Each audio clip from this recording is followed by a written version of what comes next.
centelha fez brilhar o momento da criação.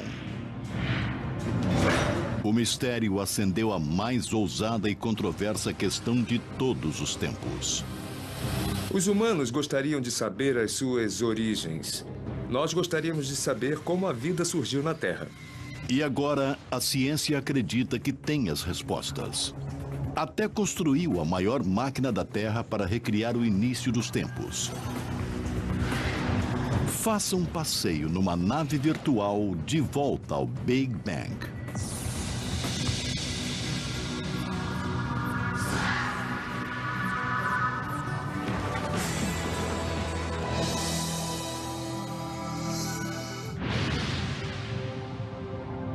Nosso universo é um conjunto elegante de mais de 1 bilhão de galáxias, cada uma abrigando 100 bilhões de estrelas. Ainda não se sabe quantos planetas existem. Nós sabemos que a Terra fez sua residência na galáxia Via Láctea. Nosso planeta azul orbita o Sol como uma pedra de safira, o único corpo celestial conhecido até agora a ter vida. Mas como nosso mundo chegou aqui? É elementar que queremos saber o que foi que criou o universo e como ele se desenvolveu por mais de 14 bilhões de anos de existência. Pela primeira vez na história, os cientistas têm respostas para algumas dessas perguntas. No sentido de que o universo é tudo que conhecemos, tudo que vemos, e o que o Big Bang faz é nos dizer como chegamos aqui.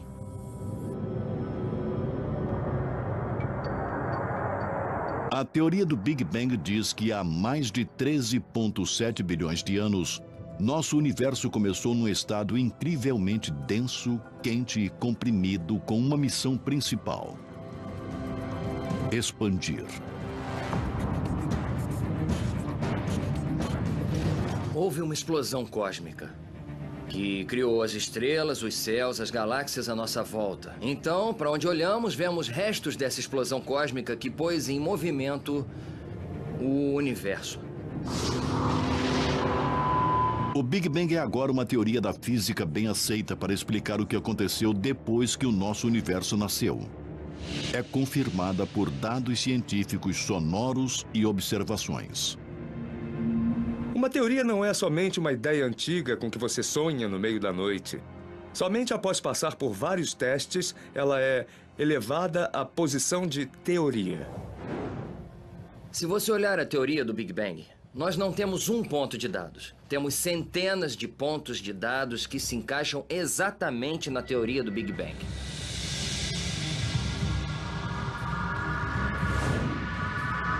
Quando olhamos para o céu à noite, podemos retroceder no tempo até o próprio Big Bang.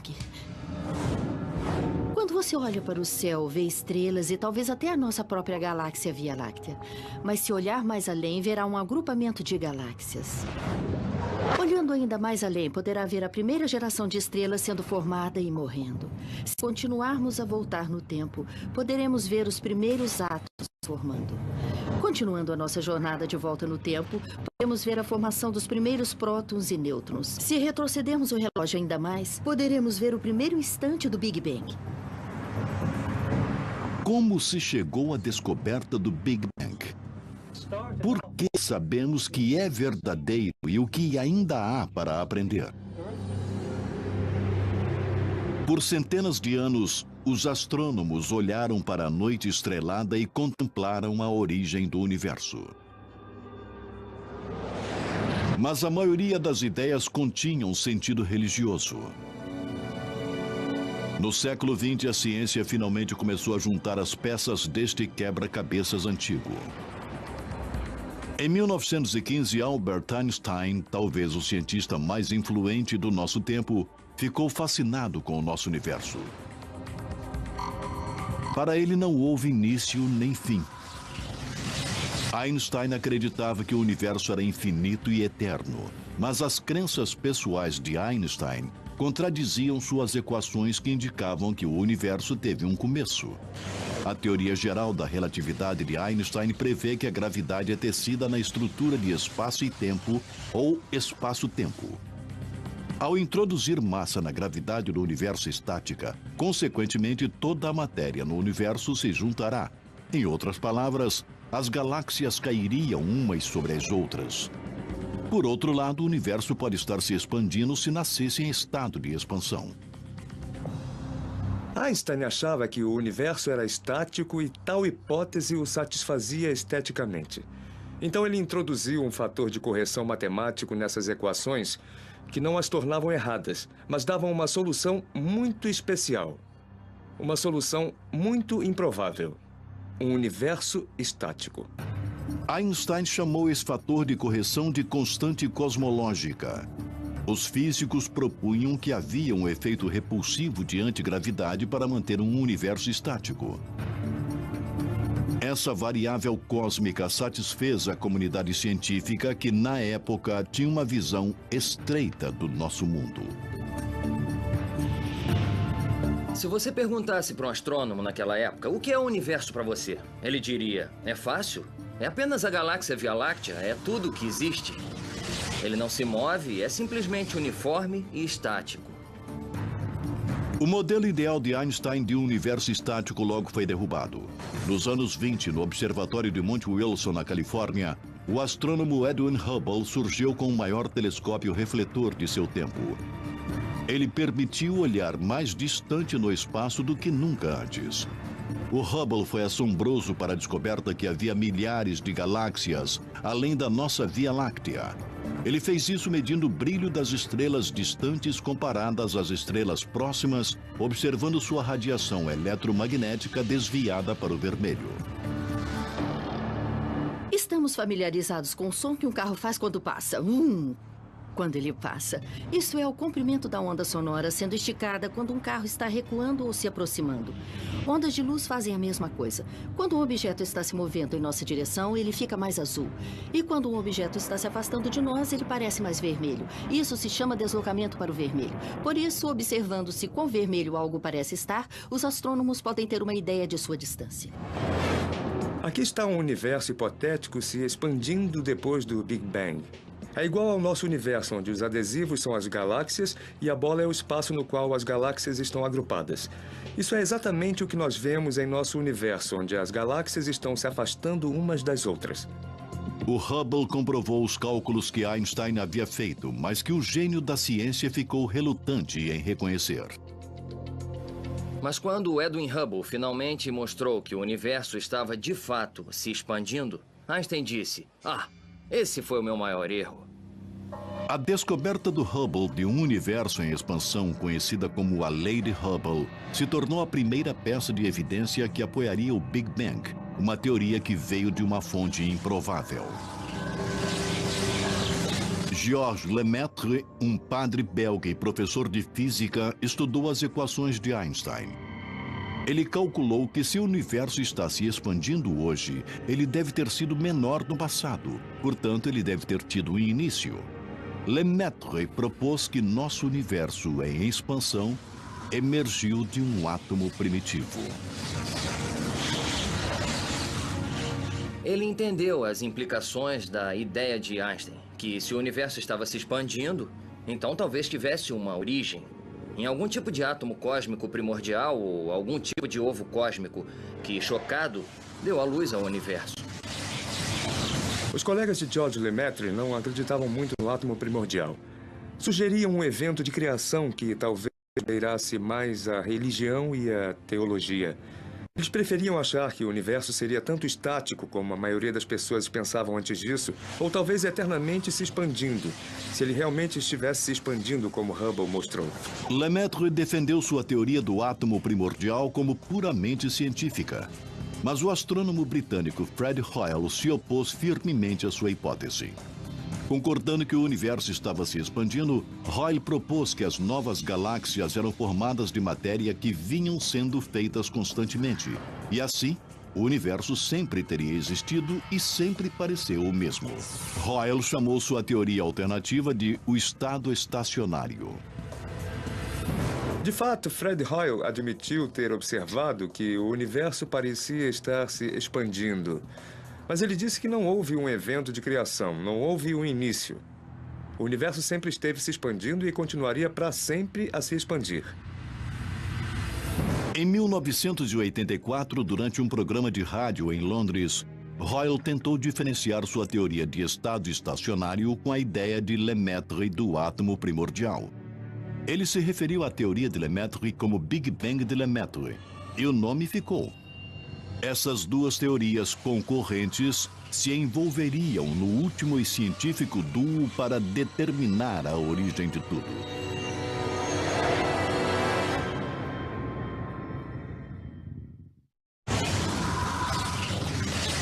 Em meados do século XX, a origem de nosso universo ainda era uma grande incógnita. Duas teorias opostas estavam no meio dessa batalha científica: o estado estacionário de Fred Hoyle e a ideia do Big Bang de Georges Lemaitre. Para que as duas teorias fossem provadas, cada uma deveria explicar a origem dos elementos do universo e de que matéria tudo era feito. Havia elementos leves, como o hidrogênio primário e hélio, e elementos pesados, como nitrogênio, carbono, oxigênio e ferro. Sob altas temperaturas, o elemento leve do hidrogênio se funde para formar hélio. Por sua vez, o hélio se funde em elementos mais pesados. Fred Hoyle propôs que a criação de todos esses elementos mais pesados do que o hidrogênio aconteceu no núcleo de estrelas ardentes num processo chamado fusão nuclear. Isto também incluía o segundo e mais abundante elemento, o hélio. William Fowler, que era um físico nuclear, e Fred Hoyle explicaram como as estrelas fazem os elementos e, portanto, eles achavam que também as estrelas faziam hélio. E assim todos os elementos eram feitos nas estrelas e não precisava haver um Big Bang. Mas a teoria de Hoyle tinha vários problemas evidentes. O mais importante é que ela não explicava como o hidrogênio era formado, pois as estrelas mais antigas deveriam ter sido formadas com hidrogênio já existente. Hoyle acabou com esse problema sugerindo que o hidrogênio e o hélio sempre existiram e sempre foram espontaneamente criados. Mas outros começaram a questionar a hipótese de Hoyle. Nos anos 40, o físico russo Georg Gamow também estudou a origem dos elementos químicos. Usando a teoria do Big Bang, ele previu as proporções relativas do hidrogênio e do hélio no universo e descobriu que deveria conter muito hélio, que só pode ser criado pela fusão de dois átomos de hidrogênio. Gamow descobriu que o hidrogênio cria quase 75% dos elementos em nosso universo e o hélio só 25%. Ele concluiu que as estrelas sozinhas poderiam gerar tanto hélio. Mas se o universo começou com um Big Bang quente e denso, as temperaturas eram altas o suficiente em toda parte para fundir o hidrogênio em hélio. Se olhar para o que é chamado de nuvens de gás primordial, elas têm o que é provavelmente a proporção original de hidrogênio e hélio, e que é aproximadamente 3/4 a 1/4 de hidrogênio para hélio, o que a teoria do Big Bang prevê. A origem dos elementos pesados da fusão de elementos mais leves ficaram conhecidas como nucleossíntese. É a segunda linha de evidências que apoia a teoria do Big Bang. Mas Georg Gamow deu um passo além. O físico Georg Gamow e seus alunos criaram uma hipótese fantástica e surpreendente. Se o universo estivesse muito quente no instante do Big Bang, então hoje deveria haver uma brasa, uma fosforescência, ecos dessa radiação ainda reverberando ao redor do nosso universo. A temperatura do espaço deveria ser poucos graus acima de zero absoluto. Um resto de temperaturas ardentes e violentas do próprio Big Bang. Gamow não tentou detectar essa fosforescência, mas ele levantou uma questão. 2 décadas se passaram antes que a teoria do Big Bang fosse inegavelmente provada e por acidente. Nos anos 60, a AT&T, antigo Bell Labs, construiu uma antena gigante para se comunicar com os satélites mais antigos. Esses instrumentos convertem ondas sonoras em impulsos elétricos e então em luz na forma de micro-ondas e ondas de rádio. Em 1964, os radioastrônomos Robert Wilson e Erno Penzias estavam usando a antena para observar o hidrogênio na galáxia Via Láctea quando captaram um estranho sinal. Usando o telescópio gigante localizado em Holmdel, Nova Jersey, Penzias e Wilson escanearam o céu em busca de um som irritante. Para sua surpresa, eles captaram um sinal de radiação fraco em todas as direções. Os astrônomos ficaram perplexos. Eles não conheciam nada no espaço que pudesse gerar tal ruído. A maioria dos cientistas provavelmente o teria ignorado, mas eles perceberam que aquilo era algo sério. Eles procuraram todas as causas possíveis, incluindo pombos e seus excrementos sobre o radiotelescópio. Na verdade, não havia nada que estivesse produzindo ruído artificialmente. Aquele sinal vinha realmente do próprio universo. E, quando viram isso, entraram em contato com um astrônomo em Princeton que havia teorizado que seria possível observar essa micro-onda ambiente diretamente. Penzias e Wilson descobriram a evidência incontestável. Era o fundo cósmico em micro-ondas. Na verdade, o resto de radiação do Big Bang, como previu o físico George Gamow nos anos 40. O fundo cósmico em micro-ondas mostra como o universo era há aproximadamente 380 mil anos depois do Big Bang.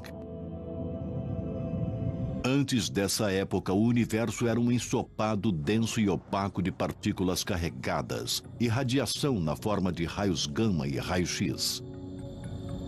Após se passarem cerca de 380 mil anos, a mistura primitiva esfriou para permitir que os primeiros átomos neutros se formassem.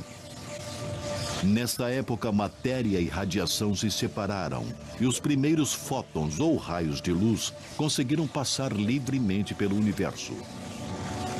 Esses mesmos fótons são a radiação incandescente que vemos hoje e que viajou desde o início dos tempos. É igual a quando você vai acampar nas montanhas e tem uma neblina matutina e você não consegue ver nada até que o sol levante e a neblina se desfaça. E então você pode ver lindas montanhas ao seu redor. Não significa que elas tenham sido feitas há poucos minutos. É isso que está acontecendo no universo. 400 mil anos depois do Big Bang, a neblina se dissipou e conseguimos ver as estruturas. Mas achamos que as estruturas foram, na verdade, feitas na primeira fração de segundo após o Big Bang. A radiação cósmica de fundo em micro-ondas foi a terceira e mais forte peça de evidência validando a teoria do Big Bang. Num sentido, o toque de despedida para a teoria do estado estacionário foi a descoberta da radiação cósmica de fundo em micro-ondas. A teoria de estado estacionário basicamente não tem origem plausível para essa radioirradiação neutralizada. A comunidade científica finalmente abraçou a teoria do Big Bang, mas o fundo cósmico em micro-ondas gerou perguntas imediatamente. Quando olhada de perto, a radiação parecia lisa, não granulosa como esperado. Era um problema, pois olhamos para o universo hoje e vemos que é claramente uniforme. Há galáxias em alguns lugares e não há em outros. Então se tornou um problema para os cosmólogos explicar como essa estrutura poderia ter evoluído desse estado inicial muito liso. Durante as 3 décadas seguintes, os cientistas tentaram descobrir variações ou flutuações mínimas de temperatura que deixariam uma marca no fundo cósmico em micro-ondas. Mas essas variações eram difíceis de se ver com instrumentos baseados em terra. A ciência precisaria conquistar o espaço para buscar respostas.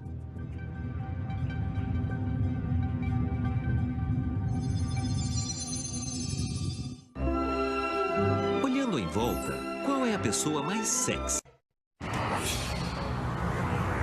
Durante décadas de sua descoberta, os cientistas tentaram descobrir por que radiação cósmica de fundo em micro-ondas, a fosforescência do Big Bang, não criava uma imagem verdadeira de como nosso universo realmente era. Ele parecia ser perfeitamente liso. Então, como poderíamos ter estrelas e galáxias com um início tão uniforme? Em 2001, a NASA finalmente criou a Wilkinson Microwave Anisotropy Probe, ou WMAP. Esse satélite de segunda geração produziu uma série de mapas pontuados que ofereciam uma planta cósmica para a evolução do nosso universo. O WMAP mediu variações mínimas na densidade da temperatura do fundo cósmico em micro-ondas. Essas irregularidades de temperatura finalmente levaram à formação dos aglomerados e superaglomerados de galáxias. Havia pontos quentes 30 milionésimos de 1 grau mais quente e pontos frios 30 milionésimos de 1 grau mais frios. E essas irregularidades basicamente nos dizem que existem agrupamentos de massa antigos na história do universo, que poderiam então oferecer as sementes onde os aglomerados de galáxias desintegraram. O WMAP também ajudou a confirmar a idade do universo, entre 13,7 e 13,8 bilhões de anos. Mas mesmo com as informações captadas do WMAP, ainda havia grandes problemas com a teoria do Big Bang. O fundo cósmico em micro-ondas revelou que a temperatura no espaço era estranhamente uniforme. Regiões distantes têm a mesma temperatura, ainda que estejam separadas por 90 bilhões de anos-luz. Na teoria do Big Bang ainda havia fios soltos. Se você estiver nessa posição e olhar naquela direção, então, a princípio, você está olhando para duas partes do universo que não deveriam estar conectadas. Não houve tempo suficiente, desde o início do universo, para esses dois pontos fazerem contato um com o outro. Para solucionar esse dilema cósmico, uma teoria chamada inflação foi introduzida. A lei de Hubble provou que o nosso universo vem se expandindo desde o início dos tempos. Contudo, 1 trilionésimo de 1 trilionésimo de 1 trilionésimo de 1 segundo após o momento da criação, o espaço passou por um período rápido e hiperexpansionista, pelo qual ele se expandiu mais rápido do que a velocidade da luz e então retornou ao passo expansionista normal. Consequentemente, pontos no espaço que estão agora mais distantes poderiam ter estado em contato próximos um ao outro e com a mesma temperatura. O universo começou muito pequeno. Isso significa que houve tempo para ele se tornar uniforme, para manter a mesma temperatura e densidade em toda parte, pois era muito pequeno. A inflação exponencialmente fez o espaço crescer a um tamanho gigante. Por exponencialmente, quero dizer dobrar de tamanho, cada intervalo mínimo de tempo. Então, enquanto se expandia, mantinha uma temperatura e densidade uniformes. A teoria da inflação também ajuda a explicar outro problema. Os dados do WMAP determinavam a forma do universo como sendo plana e não curva como deveria ser, baseado na quantidade de matéria e energia presentes. A teoria da inflação naturalmente explica esse aparente nivelamento do universo. Imagine que vivemos na superfície dessa bola de basquete, que é muito pequena e assim, obviamente, parece ser curva. Agora, suponha que você aumente a bola até o tamanho da Terra. E qualquer região local visível pareceria plana. Parece plana somente porque nós estamos vendo uma fração mínima de tudo que existe. Bem, no caso do universo, os astrônomos acham que ele pode muito bem ser curvo como uma bola. Mas é tão enorme que nós só vemos uma fração mínima tão localizada que a parte que vemos parece plana, apesar da curvatura intrínseca. O problema do nivelamento é solucionado porque, apesar da forma inicial do universo, assim que ele se expandiu para uma estrutura muito maior do que as partes que podemos ver, as partes que podemos ver são naturalmente planas. A inflação resolve primorosamente muitas das questões que cercam o modelo original do Big Bang. Mas existe apenas um problema. Ainda não há prova de que a inflação realmente aconteceu. Tivemos a ideia de que o universo começou num estado quente, denso, e está expandindo, e a ideia do Big Bang. Nós temos uma teoria agora que acrescentamos a ela chamada inflação, sobre que parte daquele processo deu certo. Nós ainda não temos provas que isso aconteceu aqui, aconteceu ali e aonde aconteceu. Ainda temos que explicar, é como funciona. Uma nova missão pode descobrir se a inflação realmente ocorreu. Em 2009, a European Space Agency, em conjunto com a NASA, lançam o Planck. É um satélite de terceira geração que estudará o fundo cósmico em micro-ondas com resolução inacreditável, que não foi conseguida pelas missões COBE e WMAP.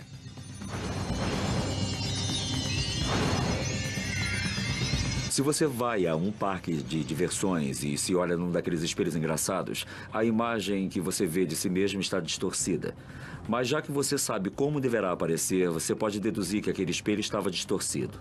Com o Planck, nós podemos ver as distorções dele e dessas distorções nós poderemos aprender algo, não só sobre o início do universo, mas algo sobre a matéria no universo nos dias de hoje.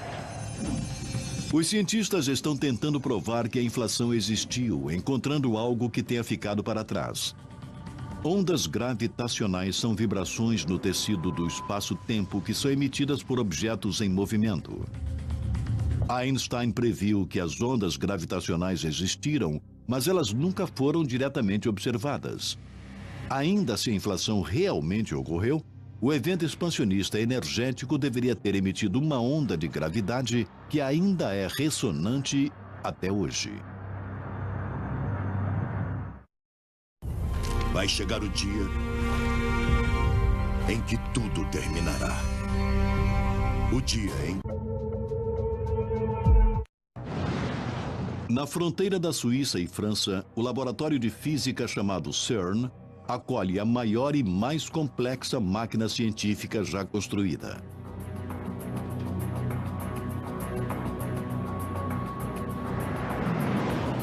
Instalada a 91 metros no subsolo e do tamanho de 5 jatos jumbo, o Large Hadron Collider, ou LHC, foi projetado para recriar as condições que existiram a 1/milionésimo de segundo após o Big Bang, para dar respostas sobre por que e como ele aconteceu.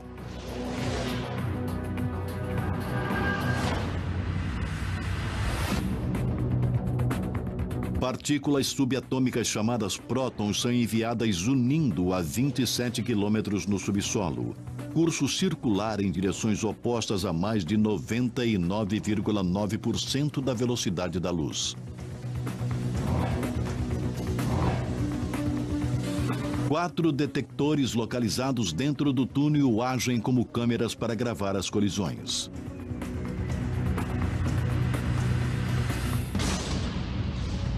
Quando os prótons se chocam, sua massa e velocidade combinadas irão com sorte formar novas partículas, que podem ter estado presentes a nanosegundos após o Big Bang e se dissolveram. Essas partículas poderiam esclarecer a origem das partículas fundamentais da natureza.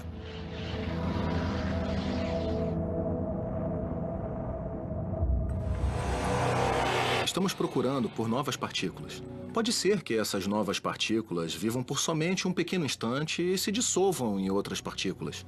E nós observamos aquelas partículas dissolvidas e as rastreamos. E a partir disso, conseguimos descobrir qual era a energia delas, de onde elas vieram e de que massa de partícula precursora eram. Como chefe do projeto no CERN, o físico Michael Tutz está esperançoso que as experiências produzirão bóson de Higgs, conhecido como a partícula de Deus. Acredita-se há muito tempo que a partícula Higgs pode ter estado presente um instante após o Big Bang e pode ter dado massa para toda a matéria normal no universo.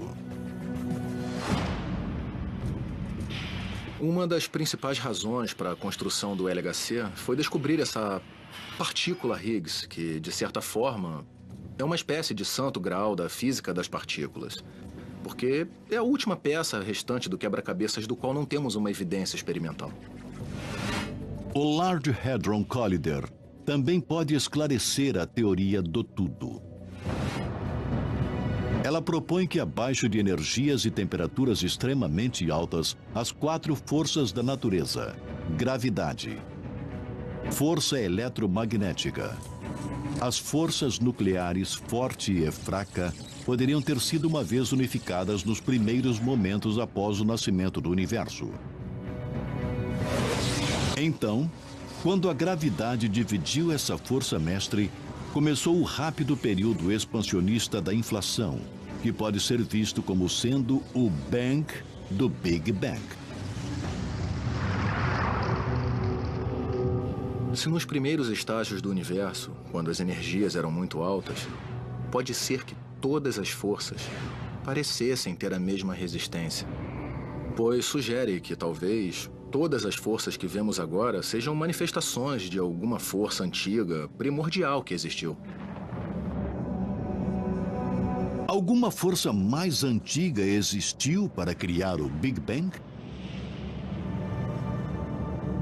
E se fosse, de onde veio?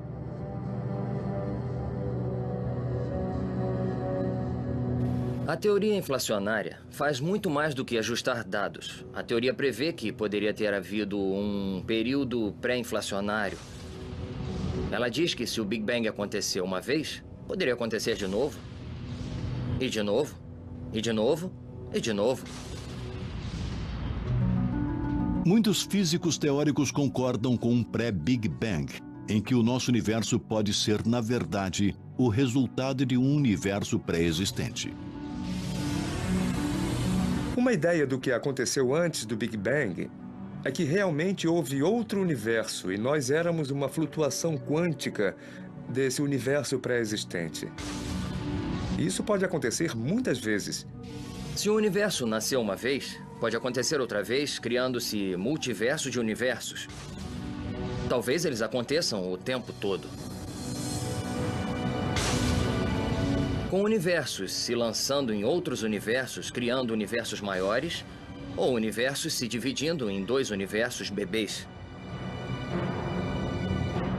Os modelos de pré-Big Bang realmente não têm dados experimentais para apoiá-los. E então, podem ser verdadeiros ou podem não ser.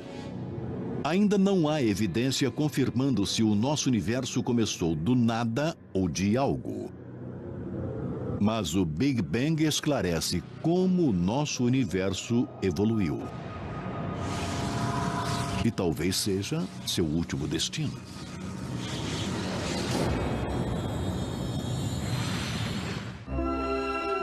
Olhando em volta, qual é a pessoa mais sexy?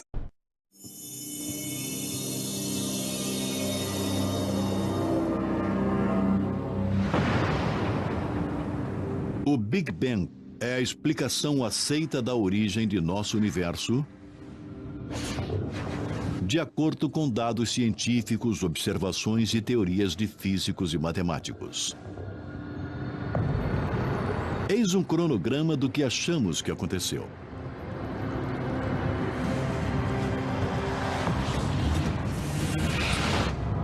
O universo começou num estado quente e denso e mínimo. E começou a se expandir. Se a teoria do tudo for provada, as 4 forças da natureza, gravidade, eletromagnetismo, forças nucleares forte e fraca, são unificadas numa força fundamental num trilionésimo de um trilionésimo de um trilionésimo de um segundo. Enquanto o universo continua a se expandir e a gravidade fria se separa das outras 3 forças. Ao mesmo tempo, o universo se expande de porções mínimas do diâmetro de um próton para mais de 1 bilhão de anos-luz em uma fração de segundo. Esse processo de hiperexpansão chamado inflação dispôs as sementes de estrutura por todo o universo e mantém sua temperatura quase uniforme.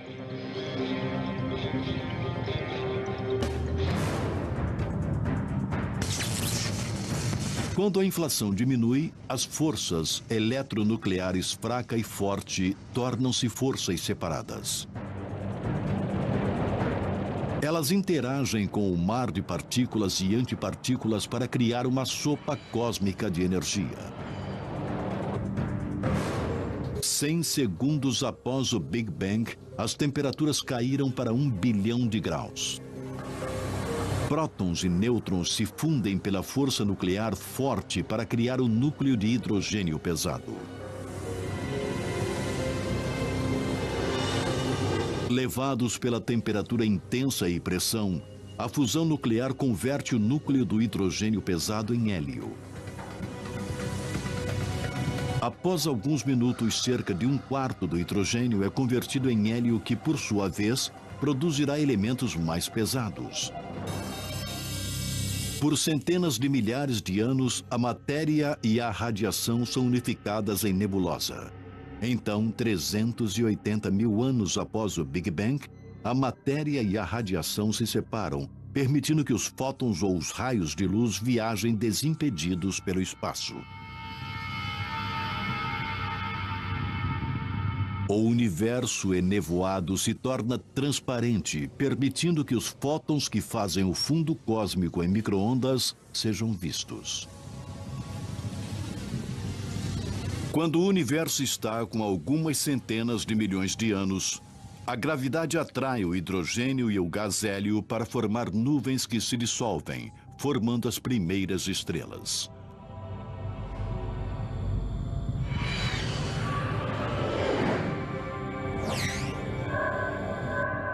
Quando o universo está com cerca de 500 bilhão de anos, grupos de estrelas e gás formam as primeiras galáxias. Enquanto as galáxias se agrupam sob a força da gravidade, as primeiras estrelas morrem e liberam elementos pesados recém-formados. Carbono, nitrogênio e oxigênio. Elementos básicos à vida. Esses elementos pesados finalmente se moldam para formar novas estrelas. Mais de 9 bilhões de anos após o Big Bang, o nosso Sol se forma dentro de uma nuvem de gás na galáxia Via Láctea. Restos de gás de partículas de poeira circundam o Sol e se unem para formar os planetas no nosso sistema solar, incluindo a Terra. Tudo que vemos em nosso planeta emergiu da poeira estelar, que se originou há mais de 13,7 bilhões de anos atrás numa súbita centelha de energia. Você poderia considerar o nosso Sol o neto da primeira geração de estrelas que foram formadas logo após o Big Bang. Mas o que o modelo Big Bang prenuncia sobre o futuro de nosso universo? Uma teoria é que, como o nosso universo continua a se expandir, a matéria ficará cada vez mais fina. As galáxias consumirão seus suprimentos de gás para formar novas estrelas e as estrelas antigas explodirão. O universo se tornará escuro e insuportavelmente frio. Num certo ponto distante no futuro, o universo ficará tão frio que nem mesmo a própria vida conseguirá viver num universo congelado.